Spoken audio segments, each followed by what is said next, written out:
오늘 여러분과 함께 교회의 사명에 대해서 말씀을 나누기 원합니다. 종암교회는 여러분이 지금 동영상을 보신 대로 표수다 선교사님을 통해서 시작이 되었습니다. 그 당시 목사님들은 행당동 사택에서 6개월 공부 후에 목회할 수 있도록 처음으로 신학교가 시작이 되기도 했습니다. 오늘은 선교사님에 대해서 여러분에게 말씀을 드리기 원하는데, 표수다 선교사님은 미국 캔사스의 농부였습니다. 1941년경 천막 집회 부흥회를 캔사스 주 엠포리아에서 아트 윌슨 목사님을 모시고 하게 되었는데, 그 천막 집회에서 17살에 예수님을 개인의 구세주로 영접하셨습니다. 신앙생활하면서 하나님께서 여러 번 부르셨는데, 선교사님은 오히려 캔사스주 평원의 농부로 사시는 것이 좋았고, 또한 농부에 대한 큰 꿈이 있었다고 합니다. 어느 날 말들이 끄는 커다란 쟁귀에서 밭을 가는 동안 갑자기 번개와 천둥이 치는 바람에 놀란 말들은 정신없이 뛰쳐나갔고, 어린 선교사님은 겁에 질린 말들에 끌려다니면서 이러다 죽겠다라는 생각을 갖게 되었다고 합니다. 그러면서 순간 하나님께 기도하기를, 만일 하나님께서 살려주신다면 복음 전도자로 헌신하겠습니다, 이렇게 약속을 했습니다. 그런데 신통하게 그 기도를 마친 직후 날뛰던 말들은 멈추었고, 선교사님은 하나님의 음성으로 알고 성서침내 신학대학교에 입학하셨다고 합니다. 사모님과 결혼 후에 24살 되던 1948년 5월에 미국 텍사스주 캐스베리 침례 교회에서 일본 선교사로 인준을 받아 8월에 도쿄에 도착을 하셨고, 일본에서 2개의 개척교회를 세웠고, 3번째 개척교회를 세울 때에 미국에서 도엘 목사님으로부터 한 통의 편지가 왔는데, 한국 전쟁 중인데 300불을 보내줄 테니 한국 땅에서 성서 침례교회를 시작할 수 있는지 알아보라고 했습니다.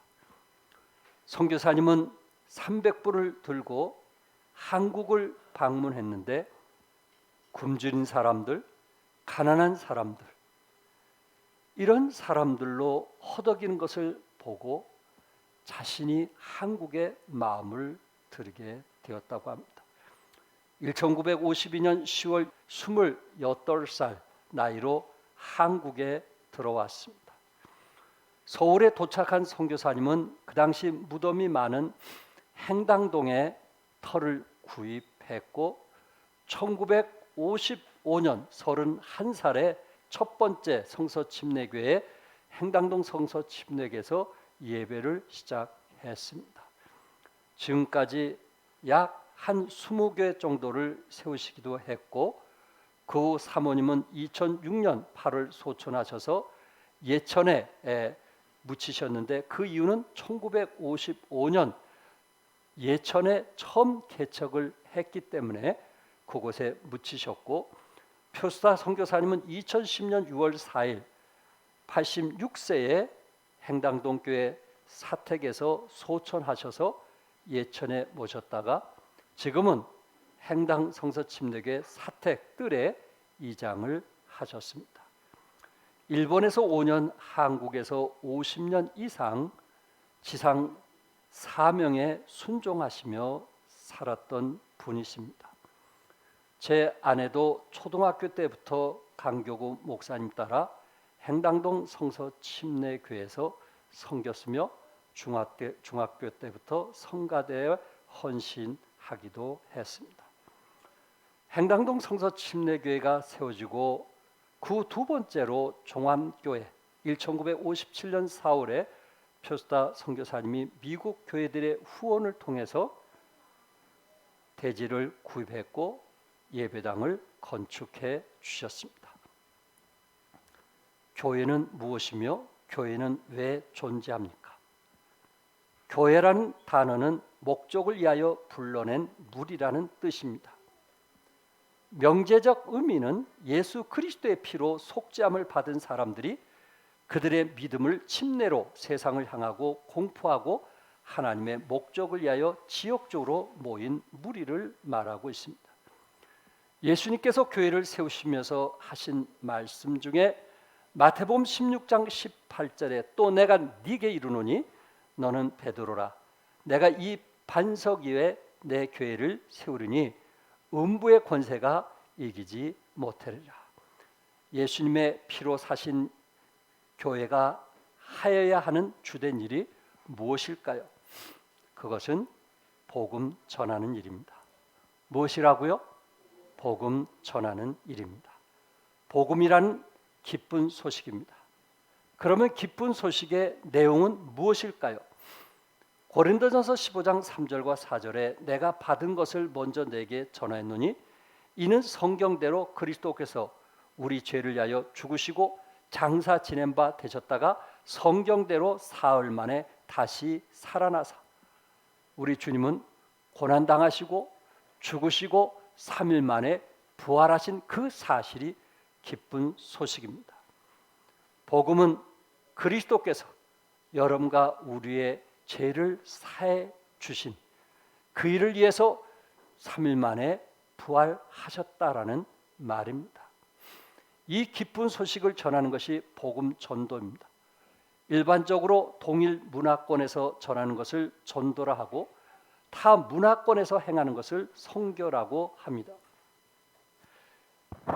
여기에 중요한 것은 교회가 할 수 있는 모든 일 때문에 본질적인 요소가 침식될 수가 있으며 그릇된 이유들로 인해서 사람들의 마음을 기쁘게 할 수도 있지만 그럴 때 교회가 교회답지 않는 다른 기관의 모습으로 변질될 수도 있다는 말입니다.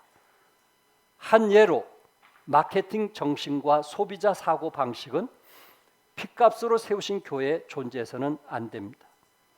K-팝과 강남 스타일이 한류를 주도할지라도 교회에 들어올 여지를 두어서는 안 된다는 말입니다.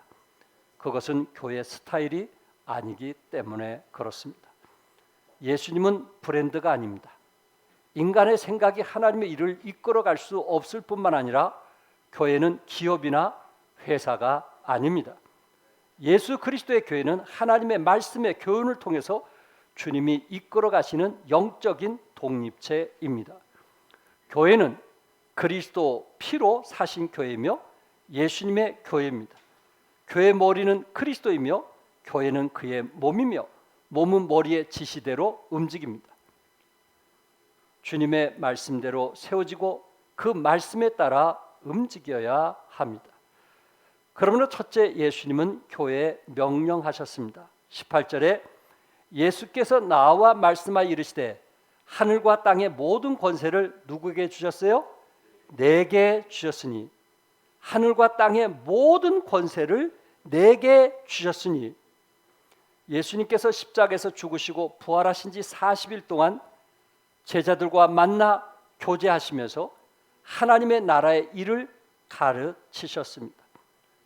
부활하셔가지고 하루를 제자들과 만난 게 아니고 어느 누구도 부인할 수 없도록 40일 동안 부활하셔서 제자들을 만나게 되었고 500여 이상을 만났다고 성경은 말씀하고 있습니다. 승천하시기 전에 주신 유언의 말씀이기도 하고 예수님의 사역을 위임하시면서 지속해 가라는 공고의 말씀이기도 해서 기독교권에서는 오래전부터 이 명령을 대위임령이라고 부르면서 세계 선교의 가치를 내걸었습니다. 이 말씀에 순종하기 위하여 김대견 선교사님 부부를 비롯하여 21분의 선교사님이 세계 선교사로 헌신하게 되었고, 언젠가 말씀드린 대로 미국의 성서 침례교가 4천여 교회 이상이 있는데 그곳에서 94개국에 900여 명의 선교사를 파송해서 12,000교회들이 세워졌고, 필리핀 성서 침례교회만 4,000교회가 넘는데, 최근에 제가 갔을 때 들은 소식은 성서 침례교회가 5,000교회가 넘는다는 이야기를 들었습니다. 하늘의 땅의 모든 권세를 내게 주셨으니 우리 주님께서는 그 권세를 주시고 우리에게 선교의 부탁을 하셨습니다. 두 번째, 예수님께서 구체적인 선교에 대한 계획을 말씀하셨습니다. 우리 19절 다 같이 읽겠어요. 시작.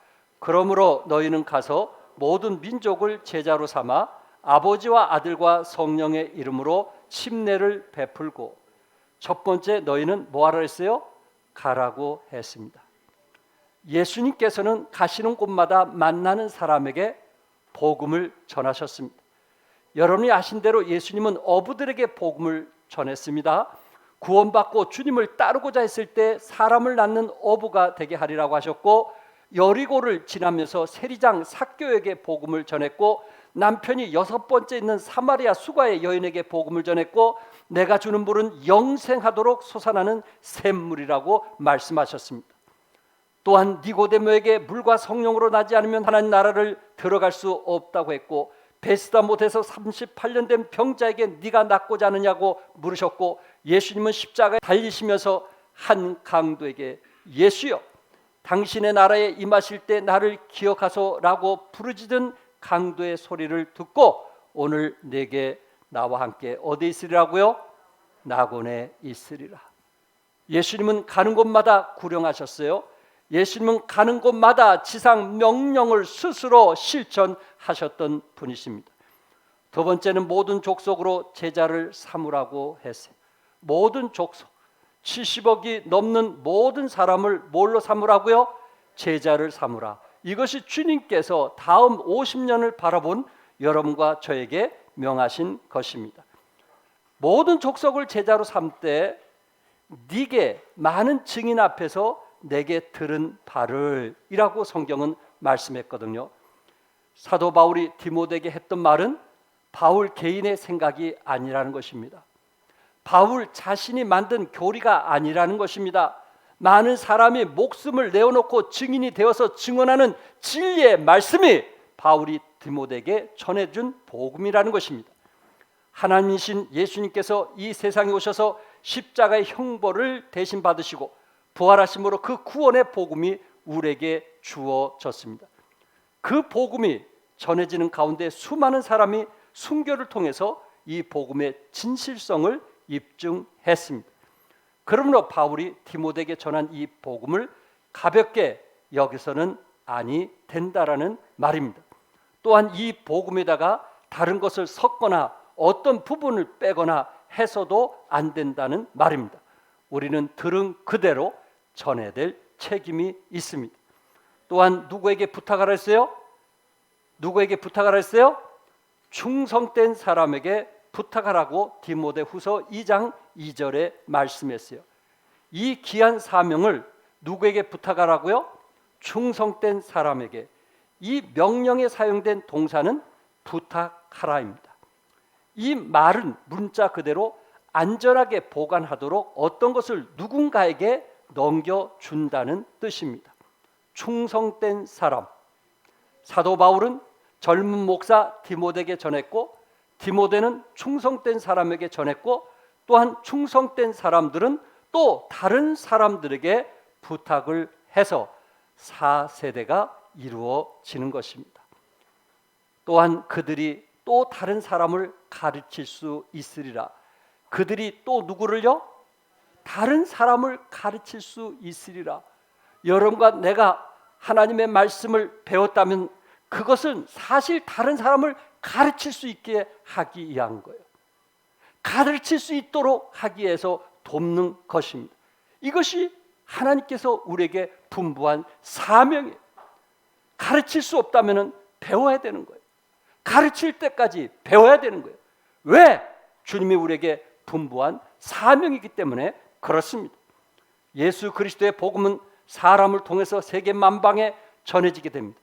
복음을 듣고 믿음을 가진 사람들이 또 다른 사람에게 이 복음을 전하고 가르쳐서 믿게 하라고 성경은 말씀했습니다. 저는 이곳에 목회하면서 함께했던 우리 안수사님과 지사님들, 교사들, 구역장님들, 또한 봉사하는 분들, 또한 찬양대원들 모든 분들에게 감사하는 마음이 있습니다. 이 자리에 서기까지 여러분들의 그 희생과 수고, 제가 어떻게 다 말로 표현할 수 있겠습니까? 주일학교 교사들에게 사랑의 대접을 했고, 또한 청년들을 수련회 같이 데려가서 섬기기도 했고, 또한 교회 여러분들이 참 몸으로 봉사하면서 섬긴 것은 말로 다 표현할 수가 없습니다.